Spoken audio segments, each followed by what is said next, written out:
মানুষ মানুষের জন্য, সেই মানুষের পাশে থাকতে রক্তদানের চেয়ে বড় আর কি বা হতে পারে। একথা মাথায় রেখে রবিবার কলকাতার লেক অ্যাভিনিউয়ে রক্তদান শিবিরের আয়োজন করেছিল কলকাতা পুরসভার 87 নম্বর ওয়ার্ডের বিজেপি নেতৃত্ব। বিভিন্ন কারণে রক্তের ক্রাইসিস হয়, তো সেক্ষেত্রে আমাদের ভারতীয় জনতা পার্টির পক্ষ থেকে আমরা ডিসাইড করলাম যে আমরা যদি 150 ব্লাড কালেক্ট করে দিতে পারি সেটা অনেক মানুষের হেল্প হবে আর কি। তো এখন আমাদের মাননীয় মুখ্যমন্ত্রী বা রাজ্য সরকারের তরফ থেকে অনেক ব্লাড ব্যাঙ্কেই ব্যান্ড করেছে, সেই সূত্রে আমরা খোঁজ নিলাম যে কে কাকে দিয়ে দেওয়া যেতে পারে। তো মণিপাল হসপিটাল তারা এগিয়ে এলেন এবং বললেন আমরা করে দেবো, আমাদের কোনো ব্লাড ব্যাঙ্ক নেই, আমরা সেল করি না। তো সে সূত্রে মণিপালকে নিয়েই আমরা করছি, অনেক মানুষের হেল্প হবে ব্লাড। স্থানীয় রাজেন্দ্রনাথ বিদ্যাভবনে আয়োজন করা হয়েছিল এই রক্তদান শিবিরে। উপস্থিত ছিলেন স্থানীয় রাসবিহারী কেন্দ্রের বিজেপি বিধায়ক এবং রাজ্যের অর্থমন্ত্রী স্বপন দাশগুপ্ত এবং রাজ্যের পুরমন্ত্রী অগ্নিমিত্রা পাল।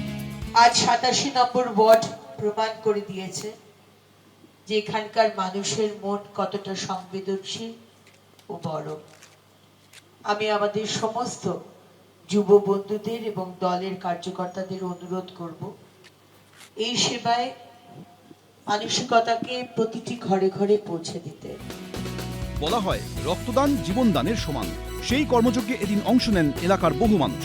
অরিত্রী ভট্টাচার্য, এবিপি আনন্দ, কলকাতা। এবিপি আনন্দ, এগিয়ে থাকে, এগিয়ে রাখে।